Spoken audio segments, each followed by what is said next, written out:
Hi, I'm Andrew Glaze, CEO and founder of WealthStack. We're going to talk today about what's going on in the capital markets, focusing on First Republic Bank, which is down 71% this week as a result of the recent volatility in the corporate banking sector. We're going to talk about what's happening, why it's happening, and how it's going to impact you as an entrepreneur. So, what's going on? Last week it was Silicon Valley Bank, which ultimately had to be taken over by the Fed, same with Signature Bank, and now First Republic, which is a major institution for businesses throughout America. What's happening here? Well, regional banks throughout the nation are experiencing a real crisis of confidence. Now, the Fed ensures that deposits up to $250,000 in each account are protected, but above that, they're subject to potential risk. Now, for many businesses which will keep millions or in some cases hundreds of millions of dollars on hand, they are far above the protection levels being afforded by the Fed. And now with concerns growing throughout the regional banking industry, many businesses are moving their capital out of regional banks like First Republic and into large, safe, established ones like JP Morgan Chase.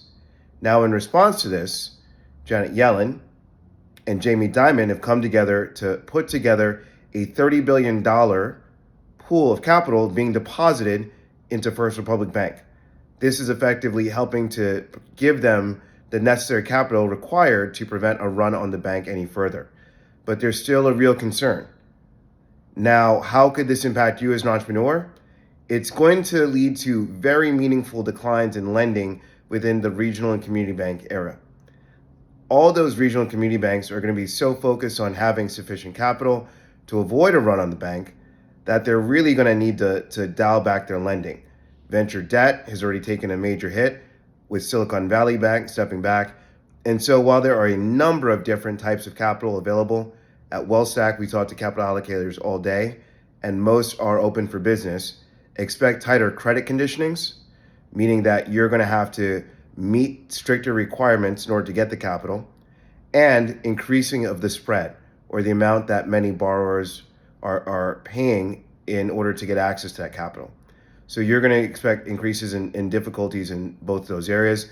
Now, as you're looking for capital, again, at WealthStack, we're here to help. We have a webinar coming up on April 5th at 3 p.m. EST, where I'll be walking veteran executives through how you access capital with special guest Colin Keenan, who is a managing director at Brightwood, a multi-billion-dollar pool of capital, which is very focused on lending and allocating towards veteran entrepreneurs. You're not going to want to miss it. I'm Andrew Glaze, CEO and founder of WealthStack. We're here to help. Take care.